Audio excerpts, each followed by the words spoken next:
Bonjour, alors nous allons voir aujourd'hui comment valider une compétence à partir d'une évaluation par rubrique. On a vu la dernière fois comment évaluer une compétence à partir d'une note. Là, il va falloir être un petit peu plus attentif, c'est un petit peu plus complexe et un peu plus évolué, on va dire.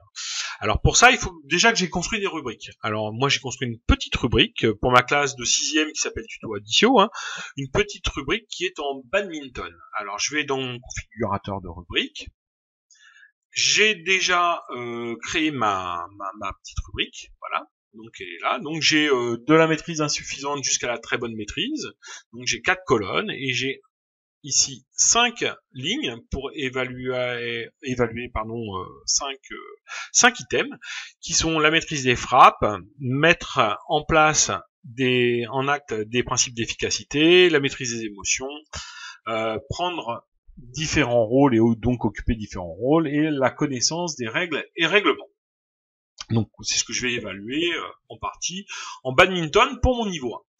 Alors à partir de là, simplement, il va falloir que je dise, voilà, que chaque ligne évalue, ou pas d'ailleurs, évalue une compétence. Vous avez vu aussi que là, j'ai un petit pourcentage. Alors, je vais vous expliquer après à quoi va servir ce pourcentage. En fait, moi, j'ai fait le choix d'évaluer par pourcentage pour plus de simplicité ensuite.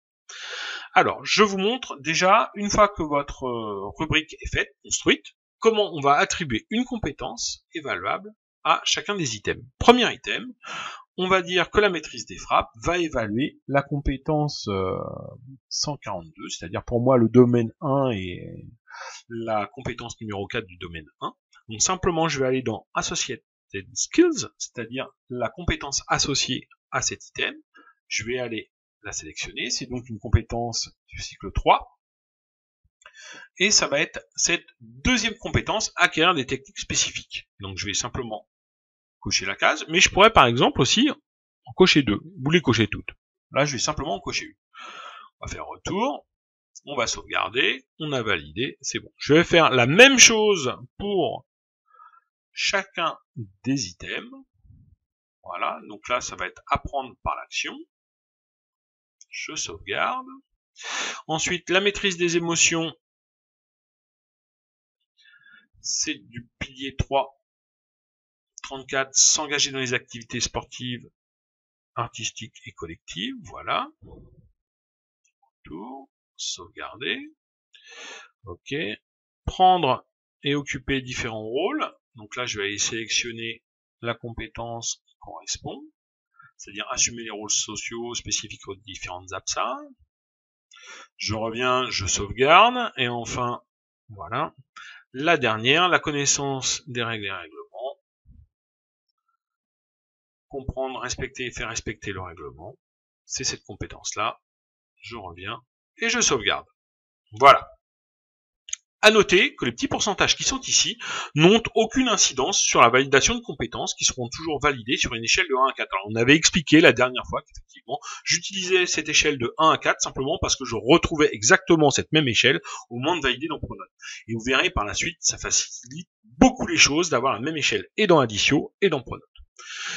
Par contre, ce qu'il faut comprendre là maintenant, c'est que j'ai un tableau qui est sur 100%.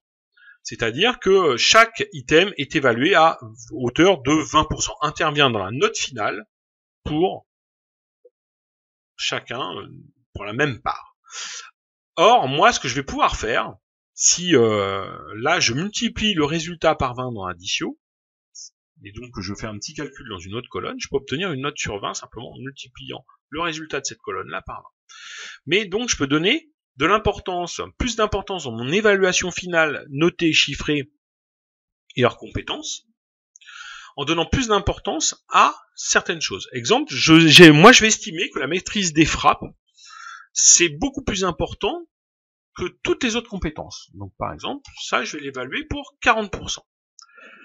Mettre en acte et utiliser les principes d'efficacité, ça je vais l'évaluer que pour 10%, pour moi c'est quand même beaucoup moins important. La maîtrise des émotions, ça va n'intervenir également que pour 10%.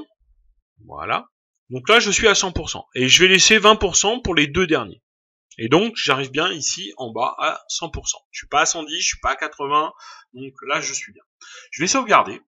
Et puis maintenant, je vais aller coller ma petite rubrique pour une évaluation avec ma classe de référence qui est Tuto Aditio, qui est une classe de 6e. Donc là, je vais créer une nouvelle colonne. Je vais dire que c'est du badminton. Voilà. Les compétences en badminton. Je vais sélectionner le type de note. Je vais choisir une rubrique. Et donc, je vais choisir ma rubrique de badminton niveau 1. Voilà. Et je vais sauvegarder. Ici, vous avez vu, j'ai toujours le petit skills là qui s'affiche, mais la totalité de l'évaluation ne correspond pas à une compétence en particulier, ou à des compétences en particulier, en tout cas, pas toutes pour la même chose. Donc ce que je vais faire, je vais laisser ça en l'état, et je ne vais pas définir une compétence. Par contre, quand je vais évaluer, par exemple Siméon, je vais le mettre, allez, c'est un bon smatcher, ici, là, voilà, là je l'ai évalué, et je clique sur OK. Il obtient 85%. 85% de réussite à son évaluation. Mais il a validé également d'autres compétences. Donc si je vais sur l'onglet compétences, ici, on voit qu'il y a des compétences qui sont évaluées pour Siméon qui ne le sont pas pour les autres. Par exemple, apprendre par l'action, l'observation, l'analyse de son activité et de celle des autres.